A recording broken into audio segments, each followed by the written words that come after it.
Okay, guys, we are here to do the week's wrestling episode, and I had to place my camera in a completely different way so you guys could actually see me.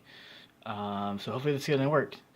So we're gonna start off with what was a incredible elimination chamber match uh, for the women's tag team titles, the very first women's tag team titles in WWE history, which saw Sasha Banks and Bayley pull off a win at the last minute of the match, as Sasha Banks, even with an injured shoulder, managed to make Sonya tap. So we saw incredible things in this match. I mean, lots of counters through submissions, people getting thrown into the cage.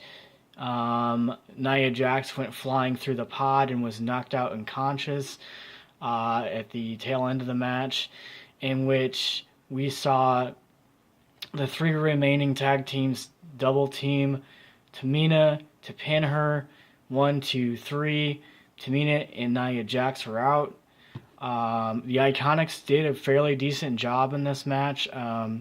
They were eliminated by Tamina and Nia Jax. Unfortunately, in the match, that was actually my pick, was the Iconics to win the match, but they were eliminated towards the tail end of the match.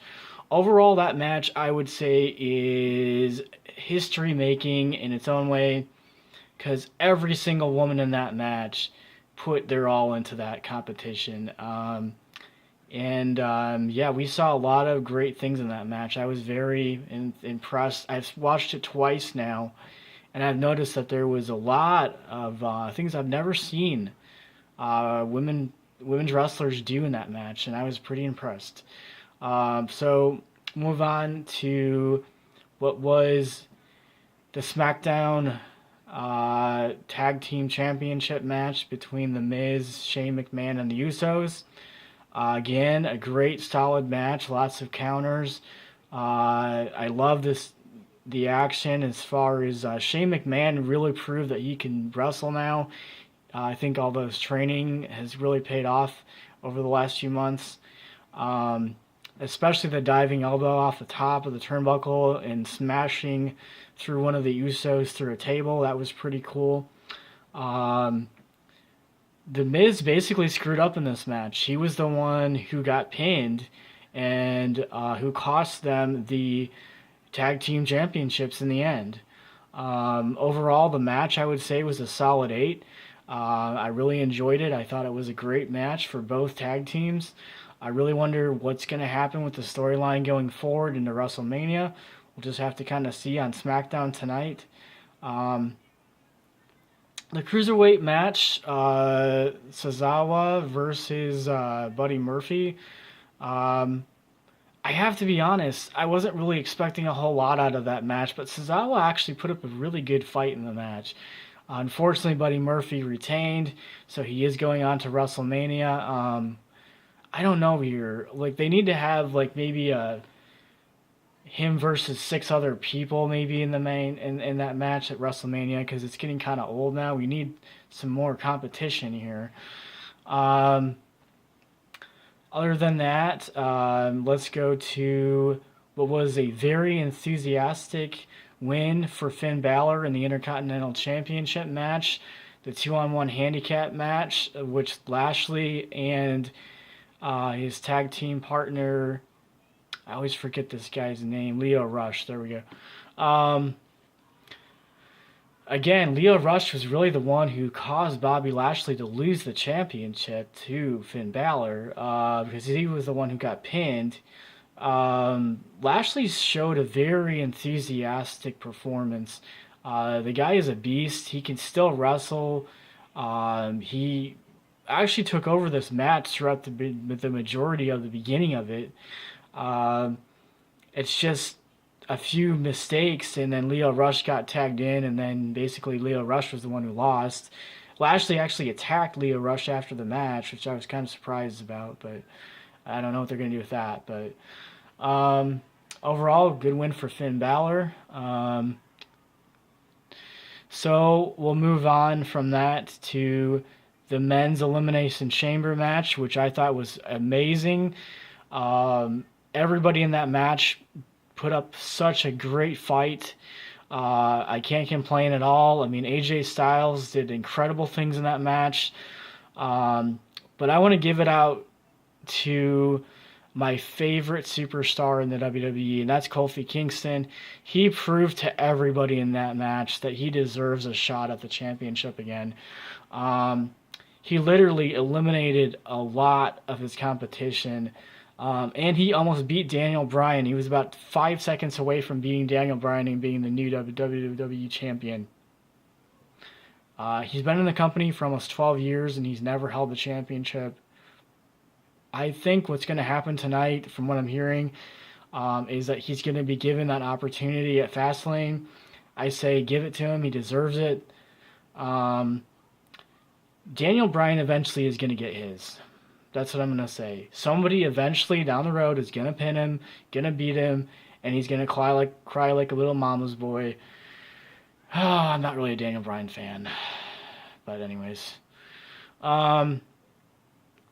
That match gets a 9 in my opinion. That was an amazing match. We'll move on to the Ronda Rousey versus the Ruby Riott match. I have to be honest, the match was kind of dull. Nothing really exciting happened up until the end of the match, where Ronda won, and then Charlotte came in the ring, acting like she was going to attack Ronda. Then Becky comes to the crowd and attacks both of them, whoops both their asses, basically to prove a point. Hey, I still belong in this event at WrestleMania. Give me the shot. I don't care if I'm injured. I'm still going to kick your asses. And she proved it. She beat both of their asses and walked right out of the ring. And so, yeah, that's how that match ended up being. Let me think here. Overall, the rest of the pay-per-view, honestly, was a solid 9. I can't complain. The Strowman match was really good, honestly. Again, he was beaten up again by Lashley, McIntyre, and Corbin. So we're going to have to figure out what's going on with that situation, whether we're going to have a match at WrestleMania where he tags with other people against them, or what's going on with that. I was a little bit more impressed with the commentary in this pay-per-view. I thought it was pretty much solid. It wasn't dull, wasn't boring. A little bit more up to par. Not so much arguing, because I don't like commentaries where they're arguing all the time. It's just not fun to hear and to put up with. Where am I at now? Okay, so Raw. Raw, honestly... Okay. So we get the announcement that D-Generation X is being inducted into the Hall of Fame. Awesome. Should have happened years ago. Plus, they're going to dedicate it to China. Perfectly fine with that. No issues there. Then we get the announcement that Tommaso Ciampa, Johnny Wrestling, and Aleister Black and Ricochet are headed to the main roster. So they show up on Raw, and they're involved in the whole night with matches. Aleister Black defeats Elias, and I'm fine with that, actually, because I'm not really an Elias fan. Actually, that was really funny, because he got kicked in the side of his head, knocked out. Ricochet showed a very good match tagging with Finn Balor. In fact, I think that would be an amazing tag team if they decided to go forward with that. Because they fought Lashley and Leyla Rush, and I thought that was a solid match. Awesome match. Dean Ambrose fought Drew McIntyre. Good match. I thought it was a good match overall. In fact, I would book that match for WrestleMania, honestly. That would be really good for Dean and him. No EC3. Don't understand it. He's been on the last 2 Monday Night Raws previous. Not understanding. No Alexa Bliss. Don't understand it. Why? What's going on? Those are 2 people who should be involved in WrestleMania storylines. Doesn't make a whole lot of sense. So then Seth Rollins comes out. Seth Rollins is interviewed basically about the match at WrestleMania and blah, blah. And good segment. Enjoyed it. overall, good seeing Seth back on Raw. Okay, the Revival versus Tommaso Ciampa and Johnny Wrestling. Amazing match. Awesome match. Great competition. Far out. Good that they booked this match. Raw was actually pretty decent this week.